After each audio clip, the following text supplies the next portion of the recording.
The Canadian Prime Minister Mark Carney embarks on his first official visit to Asia, a crucial bid to rewrite Canada's foreign policy playbook and also to ease its heavy dependence on the United States. Now, Mark Carney arrived in Kuala Lumpur to attend the ASEAN summit, and then he'll head to Singapore and South Korea for the APEC summit. He may also hold a high-stakes meeting with President Xi Jinping, a possible reset after years of fractious ties. The visit comes just hours after a fresh diplomatic shock. US President Donald Trump terminated trade talks with Canada in a late-night post on Truth Social over an Ontario political advertisement featuring Ronald Reagan criticizing the tariffs. Washington's pressure is mounting. Trump has repeatedly threatened to turn Canada into the 51st American state. He's repeatedly referred to Canada as the 51st state of America. Now, during a gaggle on board the Air Force One on Friday, the American President Donald Trump said that he had no intention of meeting with the Canadian Prime Minister Mark Carney during the ASEAN summit in Kuala Lumpur.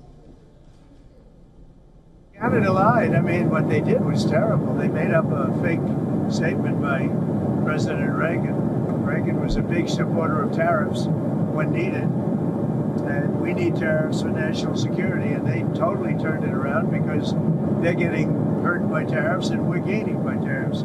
They've used tariffs on us when we had different presidents very successfully, and they've taken a lot of money out of our country, and now we're taking it all back. So they went out and they made a fake commercial. The Reagan Foundation went crazy when they saw it because it was, the opposite. It was the opposite of what Ronald Reagan liked tariffs, and when necessary, he would use tariffs.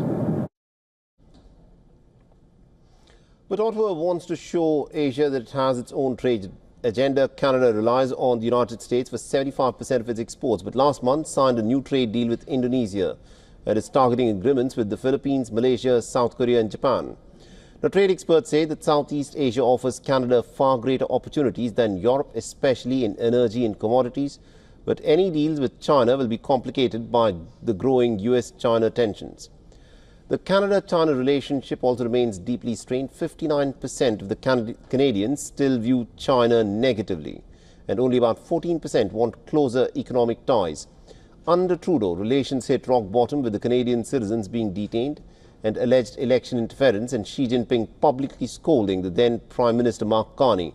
A former central banker with global credibility is now tasked with turning the page. He has already spoken to Premier Li Qiang and is expected to meet with the senior Chinese leaders soon. But experts have warned, beyond deals, diplomatic optics will matter. As to how Carney comforts himself with Xi will be just as important.